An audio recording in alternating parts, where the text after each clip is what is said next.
Tupac many times, including when he was in jail. Shakur in the house. It was in Atlanta that Radcliffe Bailey became one of my best friends. That's why the film is dedicated to him at the end. I love Radcliffe, and I miss him.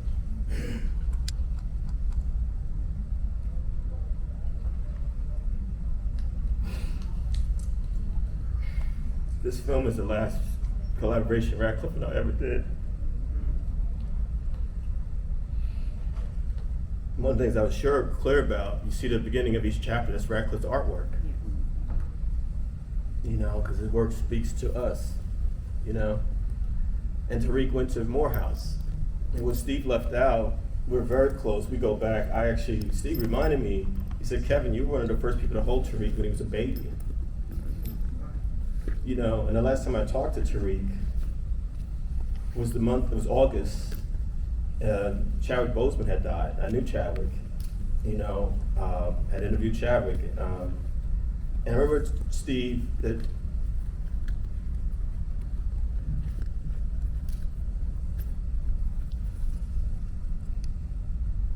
Tariq was very affected by Chadwick passing. And then a month later, I got the call that Tariq had passed.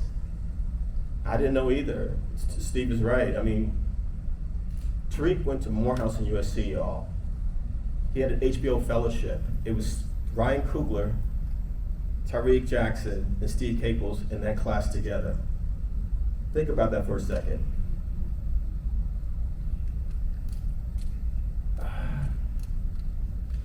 All of us out there, we got to talk about what was hurting us. We have to talk about it. You know, I mean, if we need to stop and pause, we need to do that. What I hope people get out of this film is I hope you see yourself, like Evangelist said at the beginning, in this film in some way, no matter how you identify yourself. And if you need help, get help, please. You know, find a circle of people that you can talk about this stuff. You don't have to go to formal therapy like I do, but do something, because one thing that Evangelist and I are clear about is, like, we understand there's been generations of traumas that have been passed along. How do we break this? How do we have black love? How do we not break the chair? I'm glad I work out.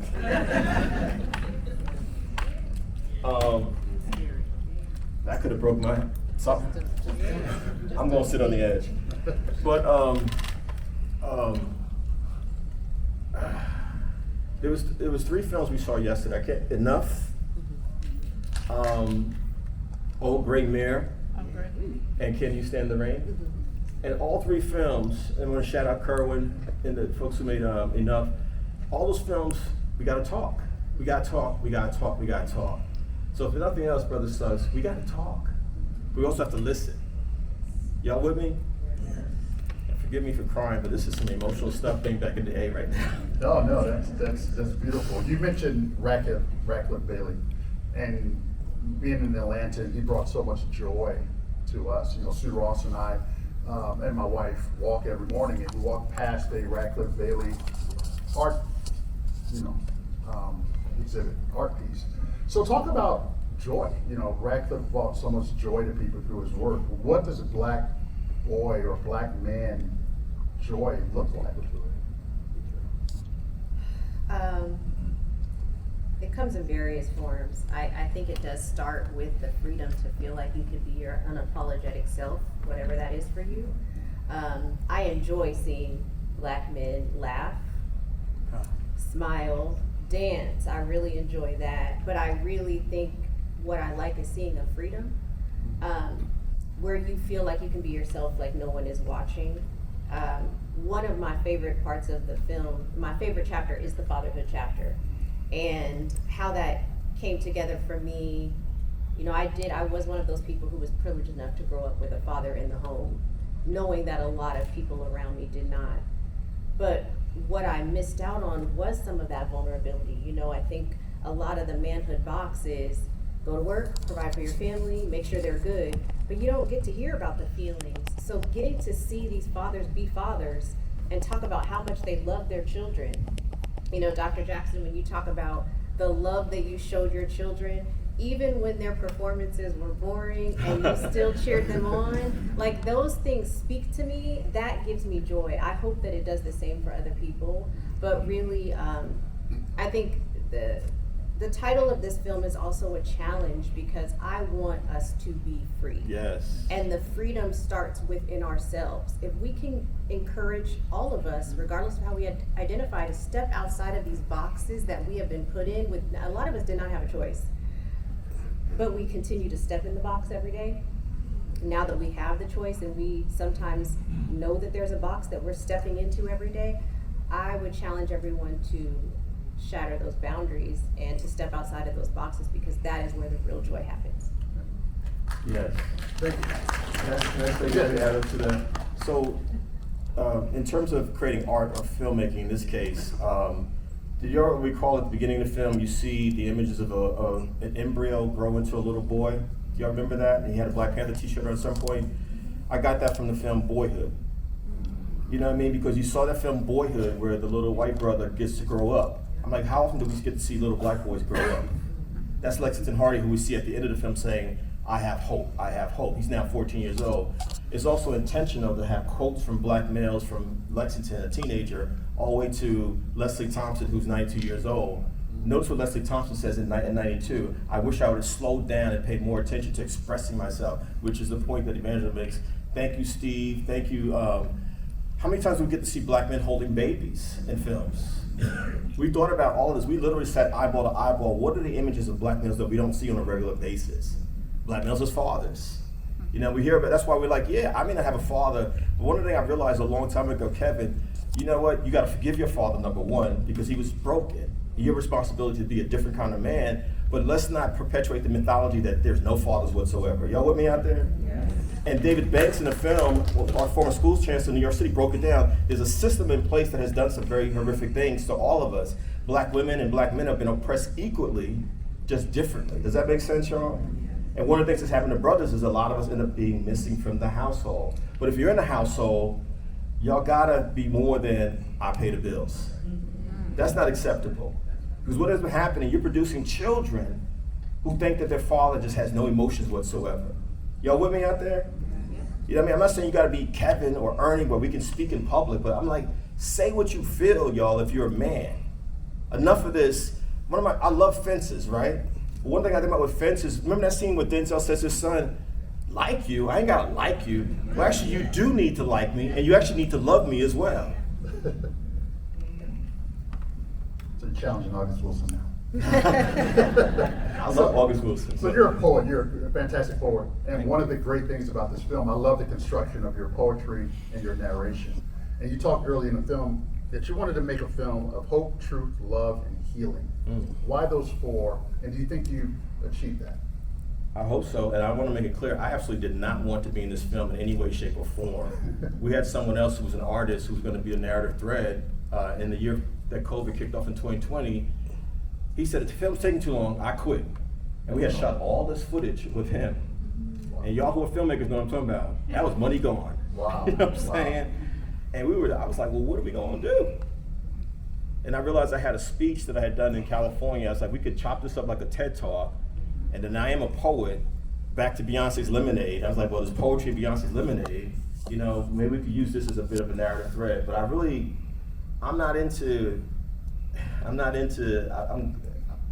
didn't want to be in the film. To me, it was more important the voices of these brothers in the film. I was just there to fill in the gaps. That's really it. Love and healing. I mean, love is just speaking. You know what I mean? Sharing who you are. You should probably answer that question. You probably do better than I can.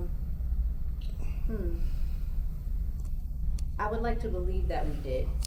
If we did not achieve it with just this project, what I hope we did was planted the seeds that the audience will take, and then we will have achieved it. Now speaking, I don't know how much time we have left, but I can ask questions all day. But speaking of your speech in California, I noticed when they cut to the audience looked white.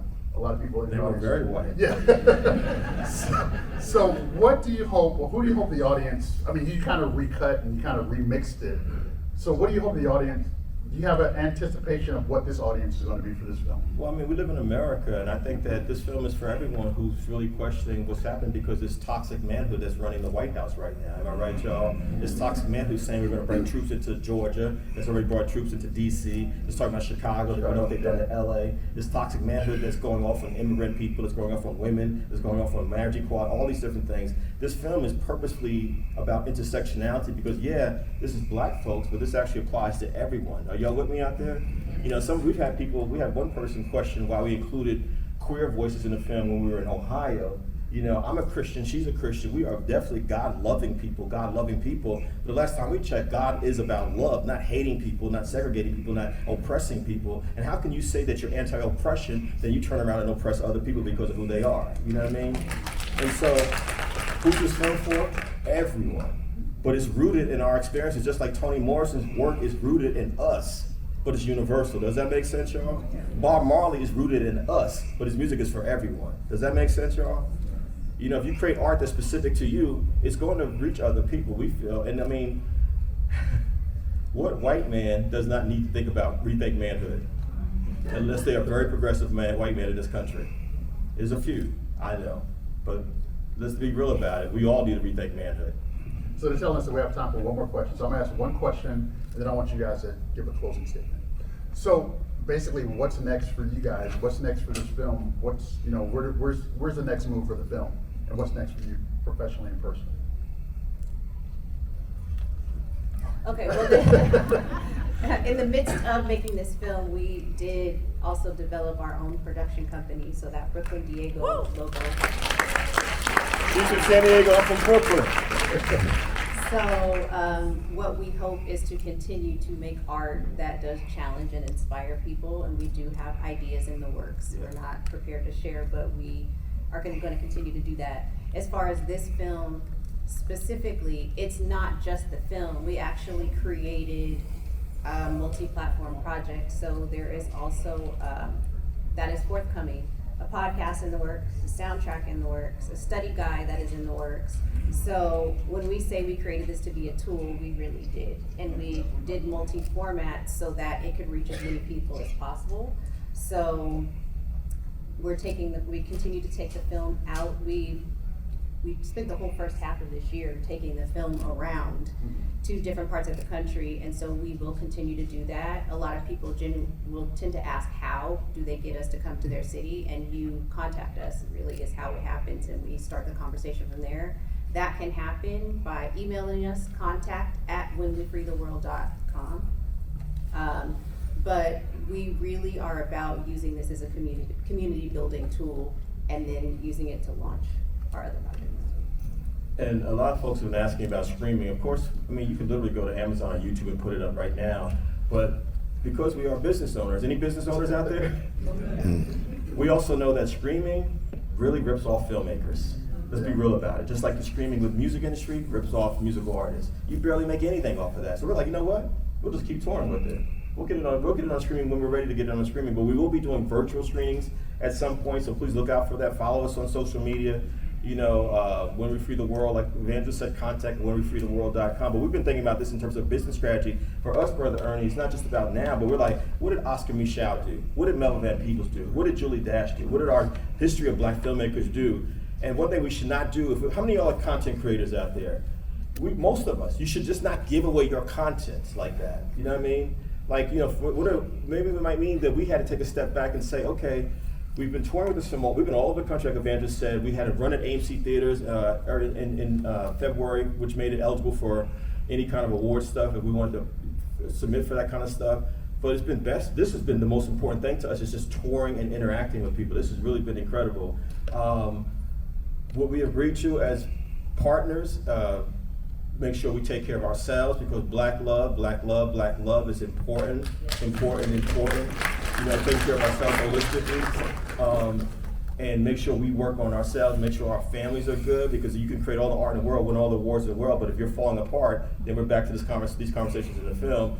One of the things we've agreed to, that I directed this one, she directs the next one. We go back and forth, and we support each other. So that's important. I definitely think we have to continue to support black art in all forms, which is why it's been great to be at this Bronze Lens Film Festival for the last 2 days. I've just been enjoying Kerwin and meeting people like y'all. Like, this is beautiful. You know what I'm saying? But let's keep this going. And please, don't just come to this because you heard me on Karen Hunter. I love Karen Hunter. Shout out to Nubia. Shout out to SiriusXM. But support every day of the festival next year. Support all the filmmakers, right? Don't support the ones you may have seen on TV or whatever. we need to support these filmmakers. From yesterday, Brother Kerwin, I can say this. I'm like, man, Kerwin, what's the brother who did Old Gray Mare? Courtney. That's right. You know what I mean? Eden from Brooklyn. I'm like, man, like I'm collecting a list of filmmakers whose work I want to see. These films will be virtual. Am I right, Taylor? During the next couple of days, and so go online, Bronze Lens, and support these filmmakers. It can't just be about yourself. It can't just be about us. But like, let's spread the wealth. Spread the wealth. That's what we're doing. To your point, that's what I've been doing since I was in college, even before the real world. Like, how do we support it? The difference now is, I'm like, it ain't just about me as a straight black male. Let me make sure that it's all of us in this under this big tent. Does that make sense, y'all? You know what I mean? Like, everyone's voice should matter. There was intentionality in everything we did. Like, you better believe we're going to make sure people think about Bayard Rustin. Not just James Baldwin, but all these folks' voices matter. And so that's what we're going to keep doing. And please support the film when it comes to virtual, because it's going to be dope when y'all spread the word and let people know that it exists. All right, I got one last question. Stop. My wife is clapping. She's ready to together. So Kevin, I mentioned 1992, the Real War. So you done television. A T-shirt. Yeah. I want a T-shirt. They got them on Right. So I mentioned the Real War. So you've done television. You were one of the founding editors and key writers for Vibe magazine. You've written 16 books. You've done everything. You nominated for a Grammy for your poetry. This is your first film. It is. So hardest thing I've ever done. Yeah, so what is it like for both of you all just to sit in that audience? I had a film that came out last year called South Got Something to Say. Yes. Premiered here as well. Clap for that. So what does it feel like this to be in the audience, to look on this screen and see your film as a different way of telling a story? You can answer first. Man, it's wild. It's wild. I mean, because this was in my head, and like to actually, an audience actually shows up for something you created is wild. It's just, I can't even explain it. You know what I mean? You know, Sue, you know what I'm saying? You know, Brother Sons. It's because it's hard to make a film. Filmmakers know what I'm talking about. It is hard. This is the hardest. I mean, first of all, the amount of money it costs. And hoping that you did something that makes some sense somewhere in there. I hope it made some sense to y'all a little bit.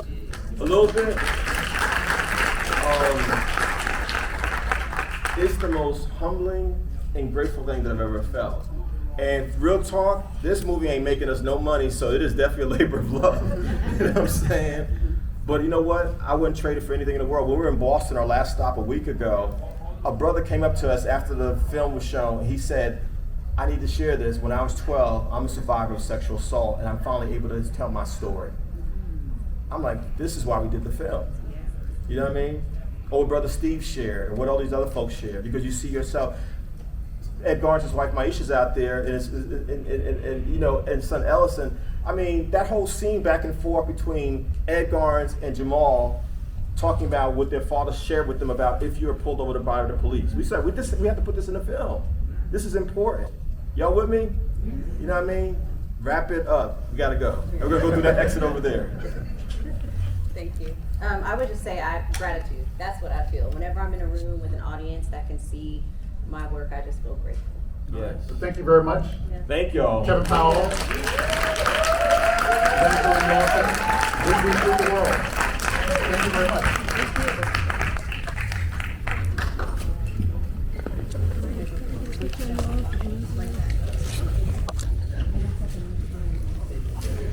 Okay, no.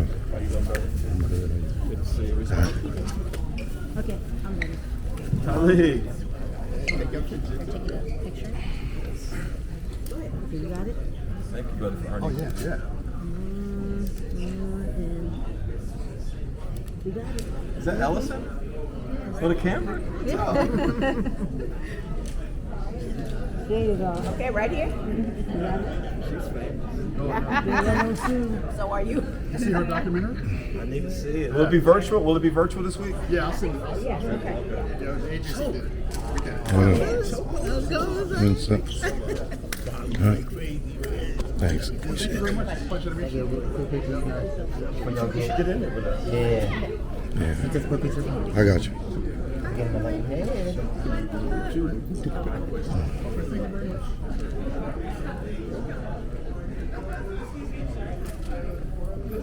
Thank you.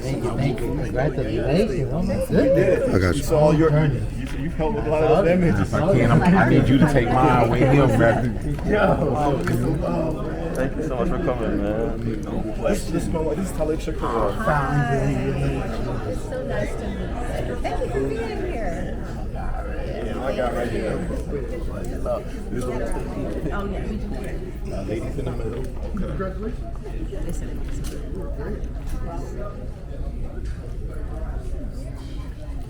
Can we all talk outside? Can we like get out of the room? We'll go outside. We'll go outside. Please just come with us outside. Oh, we gotta take it out. Maisha, tell him what he missed. I'm gonna tell you why, man. Let me just flip it around. Now the reason why, when I tell you I'm following